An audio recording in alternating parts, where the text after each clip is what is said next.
Salam saudara yang terkasih dimanapun Anda berada. Nama saya Pendeta Anwar Chen, Pendeta Gereja Kristen Protestan Indonesia, dengan tugas utama sebagai Kepala Departemen Penerjemahan di Lembaga Alkitab Indonesia. Perkenankanlah saya dalam beberapa menit ke depan ini berbagi kesaksian tentang bagaimana Alkitab telah mengubah hidup saya. Dan semuanya itu sebenarnya bermula dari rasa ingin tahu. Ketika saya masih berada di sekolah menengah, saya adalah seorang siswa yang sangat senang membaca buku-buku, termasuk buku-buku cerita silat Coping Hope yang berjilid-jilid. Satu hari saya bisa selesaikan sampai puluhan jilid. Lalu suatu hari ketika saya sedang bermain-main, lalu masuk ke kelas, di atas meja seorang teman saya melihat sebuah buku yang tebal. Sampulnya gelap dan judulnya adalah Alkitab. Dan buku ini langsung memikat hati saya karena tebalnya. Sebenarnya karena tebalnya. Saya berpikir, ini buku apa? Lalu saya bertanya kepada teman saya, ini buku apa? Dia katakan, ini adalah buku tentang firman Tuhan. Ini adalah buku yang kami percaya sebagai firman Tuhan. Lalu saya katakan, bolehkah saya meminjam buku ini? Silakan. Dan ibu bapak, saudara sekalian, pertama kali saya membuka Alkitab, ayat yang pertama itu langsung membuat saya terpukau.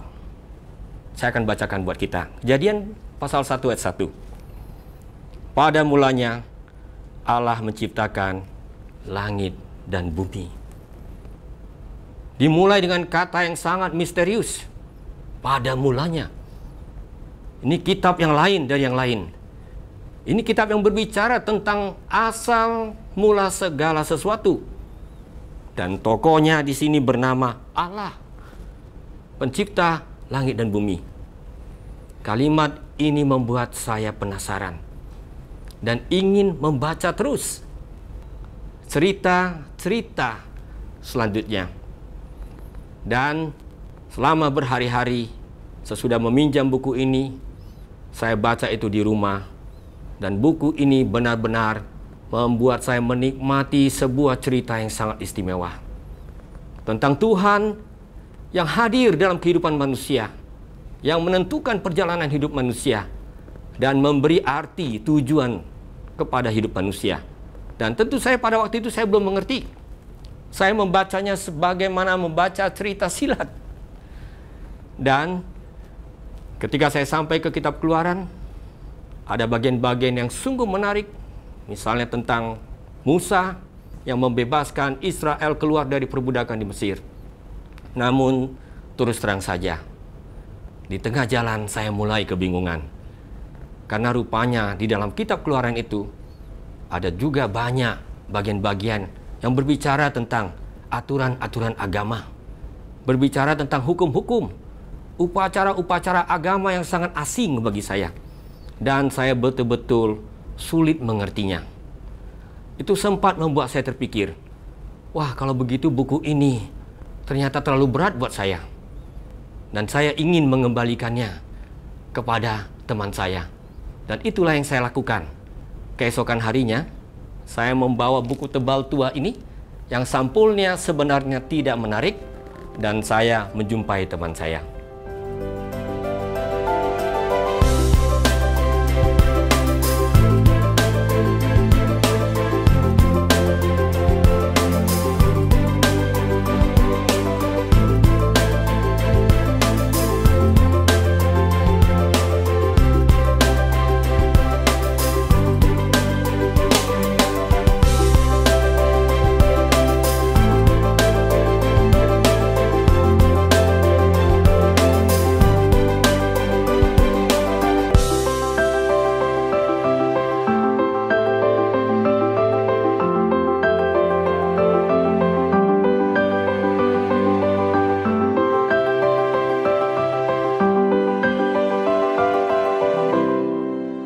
Saat saya akan mengembalikan buku ini kepada teman saya, tiba-tiba dalam benak saya muncul sebuah rasa ingin tahu. Saya tanya kepada teman saya, Dalam buku ini apakah ada kisah Natal, cerita Natal? Teman saya menjawab, ya, kalau mau baca cerita Natal, harus dibaca hampir di akhir buku ini. Lalu dia tunjukkan Injil Matius.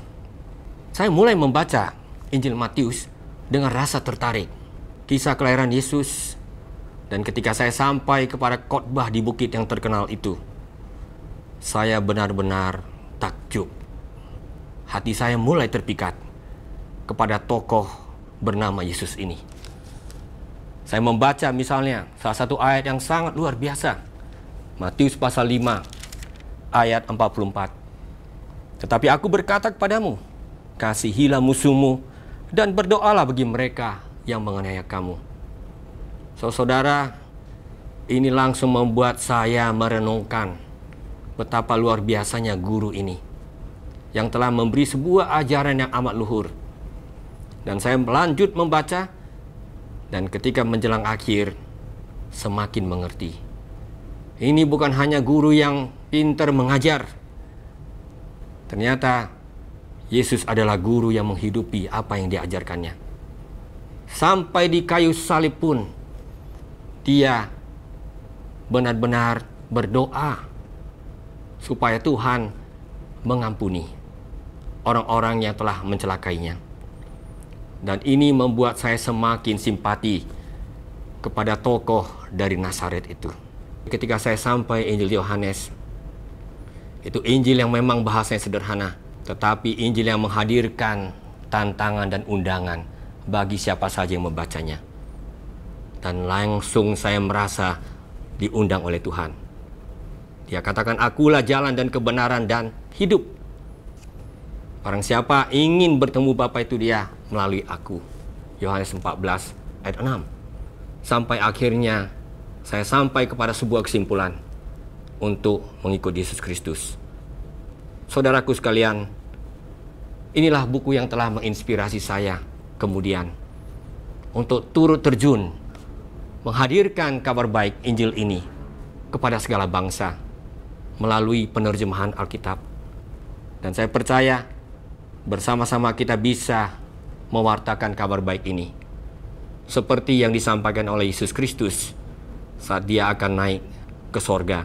Dan saat ini juga saya mengajak saudara-saudara sekalian untuk turut menghadirkan kabar baik itu kepada segala bangsa, menghadirkannya dalam kehidupan sehari-hari, benar-benar membawa dampak bagi kehidupan masyarakat, supaya dengan demikian Injil benar-benar menjadi kabar baik untuk Indonesia.